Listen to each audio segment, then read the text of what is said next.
Bien, continuando con la serie 52 días de Good News, en su episodio número 41, vamos pues a adentrarnos en la meditación, en la reflexión del Evangelio de este 28 de julio del año 2024, que además, como un paréntesis importante, es una fecha muy importante para los venezolanos, porque efectivamente estamos haciendo pues un proceso electoral en un nuevo intento por pues cambiar un poco la vida y la visión, el ejercicio político de nuestro país. Todo en las manos de Dios, todo a su tiempo. La única expectativa pues sobre este punto es de lo único político que quiero hablar, porque al final todos somos hijos de Dios ante su mirada, es efectivamente pues el dejar a Dios ser Dios y saber que las expectativas están puestas siempre en Él, en los tiempos que Él disponga.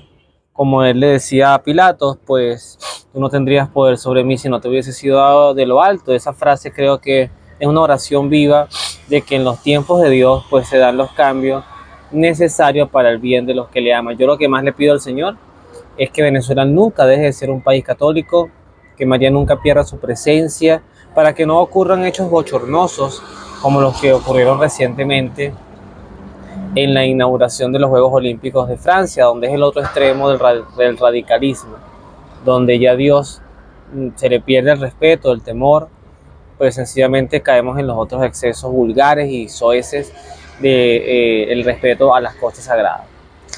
El evangelio de este domingo pues plantea algo muy hermoso. De hecho, el sacerdote en misa comentaba de que por buena parte del mes de agosto, si no todo, justamente va a ser el capítulo 6 del evangelio de San Juan el que va a predominar y va a acompañar la formación y el alimento de la palabra del Señor.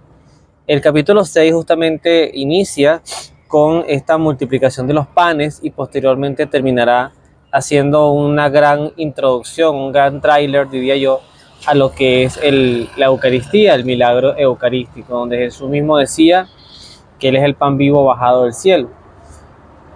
Pero ya llegaremos allí. En este momento nos centramos en la multiplicación de los panes, un milagro que teológicamente ha tenido, sobre todo hacia nuestro tiempo, como interpretaciones bien complicadas. Eh, yo de esto he escuchado hablar por años, sencillamente primero centrarse en el hecho básico de algunas pistas que nos da el Señor en su palabra. Lo primero de ello que habla el texto es que Jesús veía que había mucha gente y hay descripciones de este milagro donde se habla de que Jesús veía que no tenían que comer. Entonces él aquí le dice pues a Felipe, vamos a comprar comida para que esta gente coma. Allí para mí hay un primer signo histórico, teológico, de evidencia de hechos, de que tú no mandarías a comprar si la gente tiene. Es decir, si el milagro, hay una explicación sacerdotal, teológica, de exégesis, que hablaba de que el milagro superior a la multiplicación de los panes, inclusive paralelo, lo han querido interpretar como un milagro superior.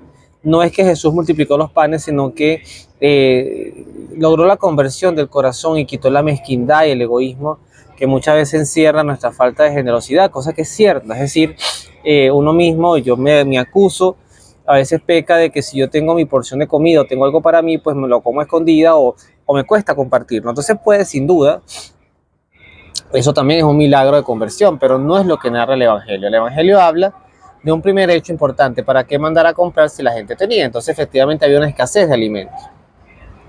Lo segundo habla, bueno, de un muchacho que tenía 5 panes y 2 peces y que posiblemente como él, esa es la otra interpretación de exégesis, como él mucha gente habrá llevado lo que tenía para sí, pero no había ese gesto de compartir. El niño, sin embargo, se acerca a Jesús con esos 5 panes de cebada y 2 peces, y él mismo se pregunta, ¿no?, ¿qué es esto para tanta gente? Otro hecho importante es que las demás personas, quizás si el niño hubiese dicho, Señor, aquí está lo mío, si todo el mundo hiciera lo que yo estoy haciendo, pues comeríamos y sobraría. Pero tampoco es el mensaje del Señor. Jesús, además así lo explicaba Benedicto XVI. Benedicto XVI decía, cuando nosotros queremos excesivamente racionalizar los pecados del Señor, perdón, los pecados no, perdón por el error, nosotros queremos racionalizar los milagros del Señor, es decir, querer explicar todo desde la razón, le quitamos a Dios el señorío sobre las cosas creadas. Es decir, Dios multiplicó los panes, Dios caminó sobre las aguas, Dios resucitaba muertos. Esos son hechos que trascienden y van más allá de la razón. Son hechos imposibles, de hecho, desde el punto de vista humano. Pero no, nada es imposible para el Señor, como lo dice el ángel Gabriel a la Virgen María. Entonces, efectivamente, yo creo que allí sí hubo un milagro de generosidad. Y es lo que este niño ve en Jesús, la posibilidad de entregarle a Él lo pequeño que somos, las pequeñas cosas que podamos tener y cómo Él, sirviéndose de esa pequeñez, puede hacer enormes obras a través de nosotros, siendo siempre Él el protagonista y no nosotros. Pues el texto dice que todos comieron hasta saciarse y que luego mandó a recoger las sobras y recogieron 12 canastos de lo que sobraron de los 5 panes, donde por lo que entiendo del pescado no quedó nada, pero de los panes se recogieron hasta 12 canastos.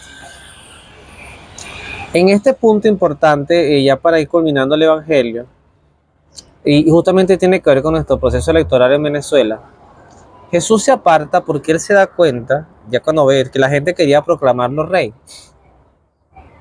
y a Jesús no le interesaba involucrarse en los conceptos de poder que se desarrollan, siempre se han desarrollado y se siguen desarrollando en nuestra vida.